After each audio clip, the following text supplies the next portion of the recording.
It's been a little over a year since I made a video about how Bibles don't condemn abortion. They don't even address it. Back then, a law passed in one state banning abortions after 6 weeks.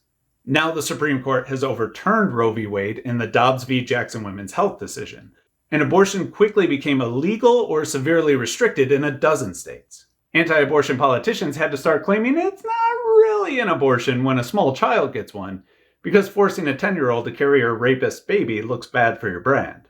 The all-Christian, mostly Catholic members of the court who voted to overturn Roe were selected and groomed by conservative Christian lobbyists. Justice Alito's opinion even cites Catholic Church law as a precedent for U.S. law, as if the two go hand in hand. States with new abortion bans have electorates dominated by anti-abortion Christians. They hold this political position even when they themselves are often the ones getting the abortions.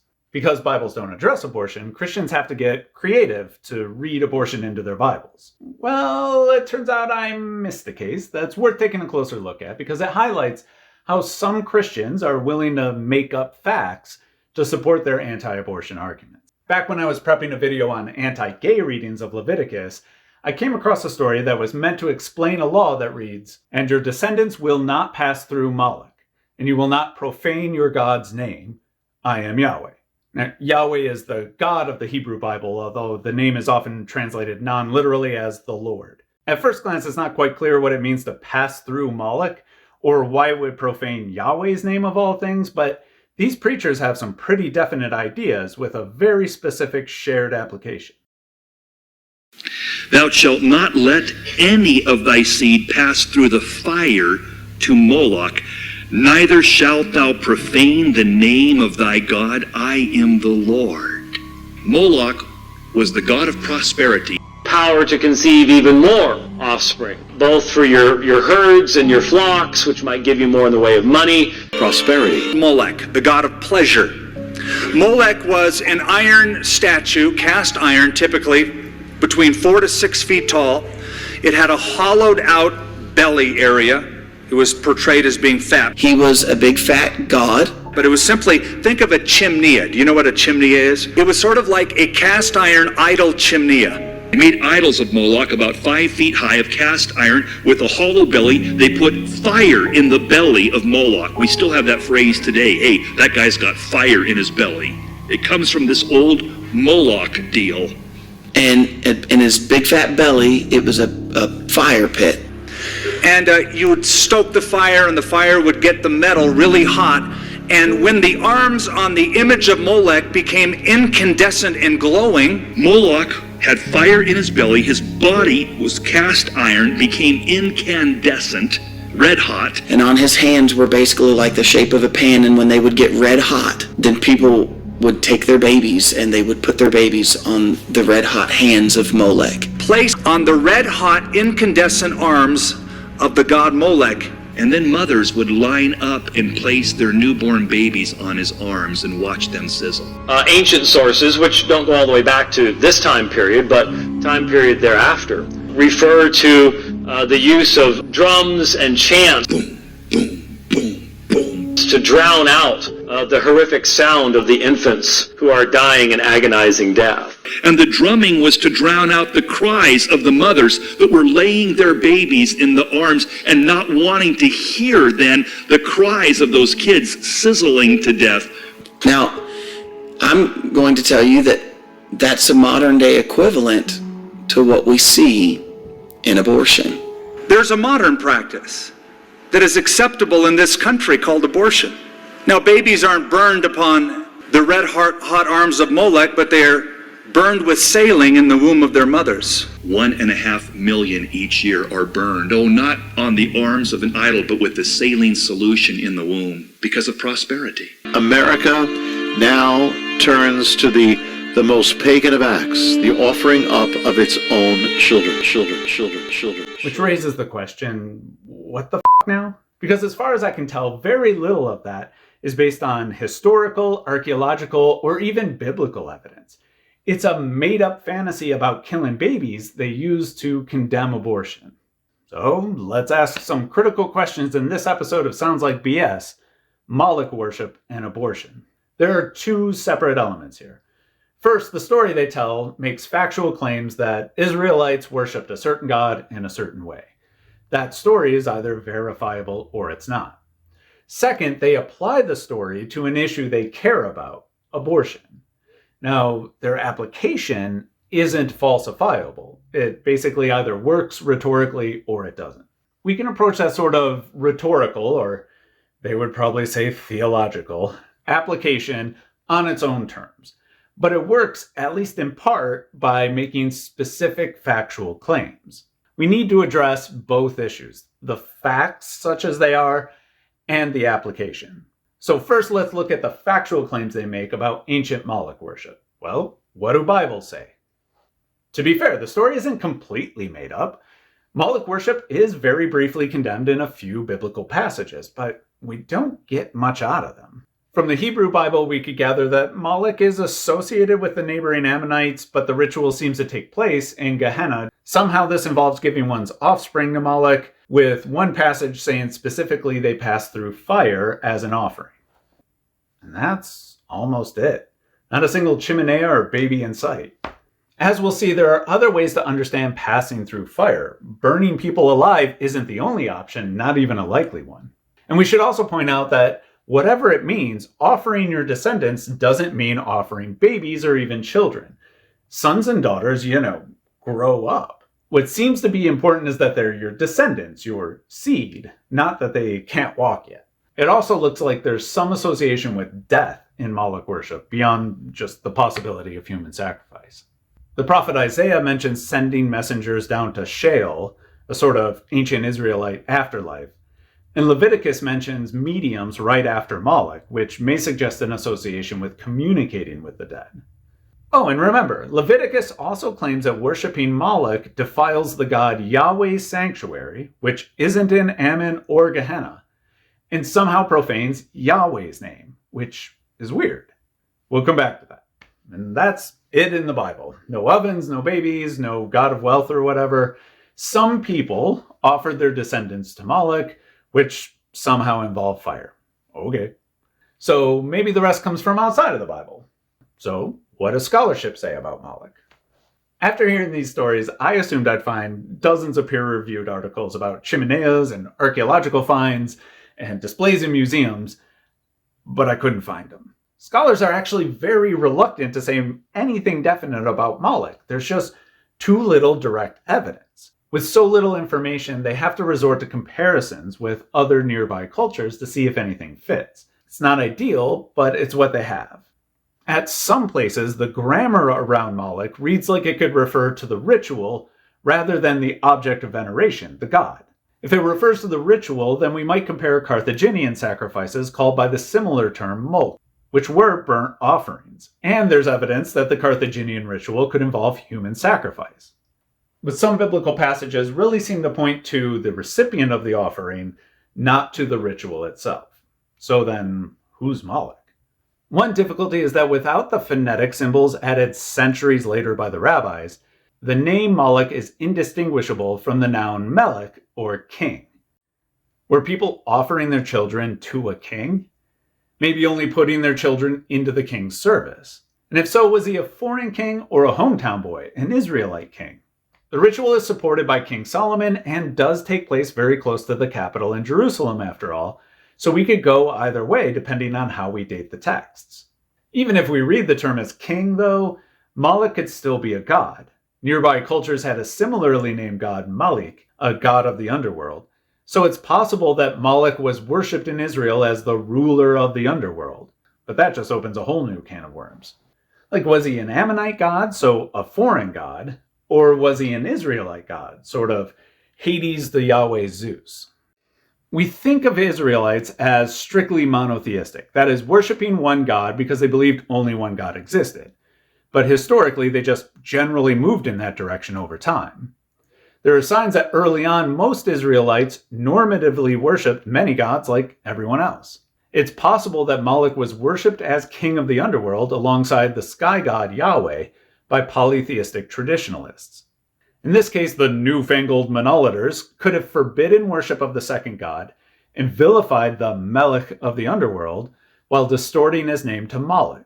Sort of like they renamed Beelzebul, the lord of the sanctuary, as Beelzebub, the lord of flies. Or, if you like your Israelites truly monotheistic, there is a third option. Moloch could just be another name for Yahweh, the main God of Israel. Yahweh's often talked about as a king, and several psalms open with the words, Yahweh reigns, or, voiced differently, Yahweh is Moloch. We simply choose not to read it that way. Could Moloch be a term for Yahweh in the context of a particular ritual? This may explain why the Levitical text claims worshipping Moloch profanes Yahweh's name and defiles Yahweh's sanctuary. That makes more sense if Yahweh and Moloch are one and the same. And here's the thing. Even if we're talking about human sacrifice, there's kind of some precedent for that with the God of the Bible. Yahweh asks Abraham to sacrifice his son like it's nothing, and God accepts a human sacrifice of the daughter of the judge Jephthah. I mean, never trust a Jeff. Yahweh also commands all Israelites to sacrifice their firstborn children. In Ezekiel, Yahweh acknowledges that he commanded the human sacrifices while claiming he did it as punishment, asking for something horrible just to show the Israelites who's boss. Elsewhere, the command to sacrifice the firstborn gets modified, so instead of murdering your kid, you can just support the clan of Levites, which is, a win-win. And it is Levitical Jews who wrote the anti-Moloch passages. Levites gradually consolidated worship to the temple in Jerusalem alone, closing all the other temples and worship centers in Judah. The Levites may have ended Moloch sacrifices to Yahweh around the same time. So maybe human sacrifice was a way that Israelites legitimately worshiped God in the past. At least, it's a surprisingly difficult option to rule out altogether. Now, it's pretty clear why evangelical preachers would not want to think of Moloch as God's buddy or as God himself, especially if he likes human sacrifice. I mean, they do believe Yahweh sacrificed his own son, specifically to go down to Sheol and defeat death, but that's totally different, guys, okay? So in terms of evidence, we don't know if Moloch refers to the ritual or the recipient. If the recipient was a human or a god, and if the god was a foreign god, an Israelite god, or God himself. We don't even have a good idea what the ritual itself entailed. There's just no good reason to think they were throwing screaming babies into an oven. In fact, George Foot Moore showed already in 1897, over 100 years ago, that he could trace this image back only to the late Middle Ages, thousands of years after Bibles were written. A hodgepodge of various legends from the Western Mediterranean, nowhere near Israel. The idea only became popular among Protestants in the 18th and 19th centuries. In fact, the chimenea image probably comes from something like Bible pictures and what they teach us from the 1890s by Charles Foster, a lawyer and adventurer, not from the Bible and not from any scholarly history. In other words, the fancy ovens are inherited bullshit, but still bullshit. So if Israelites aren't putting babies in the chimeneas, what were they doing? It could have been a simple fire ceremony with no literal sacrifice involved. Maybe an initiation ceremony or rite of passage that involved jumping through fire or walking on hot coals. More relevant to the sermons, Jeffrey Schwartz raises the possibility that it could have been a cremation ceremony for miscarried fetuses or stillborn babies. Normal funeral practices wouldn't fit as well with such small bodies. If so, it would be a burnt offering that did not actually kill the child, just gave families closure. And hey man, it could have been a human sacrifice, maybe as a way to talk to the dead, the already dead. But then we need to clarify some things. First of all, animals sacrificed in burnt offerings weren't burnt alive. You slaughtered them first, then you burned them. There's no reason to believe humans were the exception. Second, there's nothing to suggest they were babies. That's just the most horrifying image preachers can think of. In the few cases we know of, the descendants are old enough to walk and talk, sometimes full-blown adults. If the point is that it's your offspring, that doesn't mean it has to be a literal child, much less a baby. One last option is the whole mess is just polemical. A made-up story about Moloch worshippers that just caught on, the same way Romans falsely accused Christians of killing babies, or Christian anti-Semites falsely accused Jews of killing babies, or QAnon idiots falsely accuse everybody they don't like of killing babies. It's just the worst thing you can think of, so that's what you accuse your enemies of. Standard issue vilification. It's not even creative, and it throws some doubt on whether it actually happened. The story and its application. There are two principles that guide a lot of biblical interpretation: Everything in the Bible is important, and everything important is in the Bible. But on a practical level, repeated passages about worshiping Moloch are unimportant. No one actually worships Moloch anymore. Warnings about a religion nobody practices are going to be irrelevant. Meanwhile, abortion is really important to evangelical preachers, but as we've covered here before, the Bible doesn't mention abortion. Mixing these things kills two birds with one stone. If the horror of Moloch worship can be read as condemning abortion, then the Moloch passages become important, and the Bible would agree with evangelicals about the important thing. If that were all, there wouldn't really be a problem. Many Christians draw analogies between biblical texts and issues in the modern world that aren't, and sometimes couldn't be, addressed in texts that are thousands of years old. In fact, others have turned to Moloch to make very different points. Shortly after a shooter armed with a mass murder machine killed 21 people and injured 18 more in Uvalde, Texas, most of them children, Stephanie Frank recalled Gary Will's essay, Our Moloch, written shortly after another mass shooting of kids. Wills had argued that the shooting in Newtown and the deaths of those children was the sacrifice we as a culture made and continually make to our demonic God. We have to make that offering out of devotion to our Moloch, our God. The gun is our Moloch. Now, Frank doesn't totally agree, arguing instead, it's not that the God requires the deaths, it's that the deaths create the God. The deaths we allow determine the God we are, one way or another, complicit in worshiping. Americans are willing to accept the deaths of hundreds, even thousands of children, so long as we protect their right to go pew-pew at the range and shoot 1,000 rounds while fantasizing about killing people. By forcing children to give their lives to protect guns of any kind, no matter how destructive, we make the gun sacred. We make it an idol. We make it a God. This is Pastor Tom. These guns, if you are of age and legal status, you can get a ticket. Now, you may agree with Willis or Frank's comparison of American gun worship to ancient Moloch worship, or you may not. But their comparison doesn't require any more than the text gives. And to an extent, evangelical application of the Moloch passages to abortion works on the same level. They see abortion as murder and may perceive supporters of abortion rights as sacrificing children for the perceived greater good of, say, something like bodily autonomy. And if that's as far as it went, they'd be using the Moloch passages in much the same way as Wills or Frank. You may agree with them or not. Where anti-abortion preachers differ from Wills or Frank is in their willingness to use made-up facts to strengthen their analogy. Stephanie Frank openly admits to the uncertainties about Moloch worship, so just keeps her comparison to what she knows. By contrast, the anti-abortion preachers use fantastical stories about chimeneas and paint Moloch as a god of wealth with no evidence. Their claims are bullshit, in the sense that they could be factually true or they could be false. These preachers don't know, and they don't care. They want the story to be about abortion. Claiming without evidence the descendants were always babies strengthens their analogy, whether it's true or not.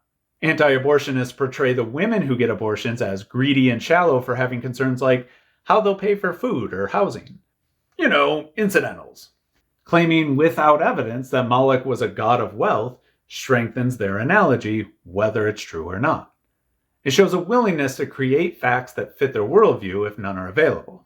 I mean, this willingness to make things up shouldn't surprise us. These are often the same people who make up stories about rampant late-term abortions and doctors clubbing newborns with hammers that have no basis in fact just to win an argument. If they only drew a comparison between Moloch worship and abortion, their analogy would tell us something about their choices. Their choices in how they read the biblical passages and their choices in how they view reproductive health. And of course, I want to understand people's interpretive choices. But there's a qualitative difference between drawing an analogy some people may or may not agree with and making up facts to support your analogy without any evidence to back them up. Rather than rely on scholarship or even on the Bible, they fantasize about killing babies. They choose not to acknowledge the uncertainties and gaps in the biblical story of Moloch. Instead, they fill them in with whatever bullshit sells the story. Whether you agree with their politics or their analogy, it's important to recognize how few of the factual claims they make stand up to scrutiny, to challenge them when they embellish the historical and even their own biblical record. If someone draws an analogy between their Bible and the modern world, it's worth it to hear them out, to see if the application works or not. It may challenge us. But when they make factual claims, it's also our responsibility to see if they're verifiable or if they're just bullshit.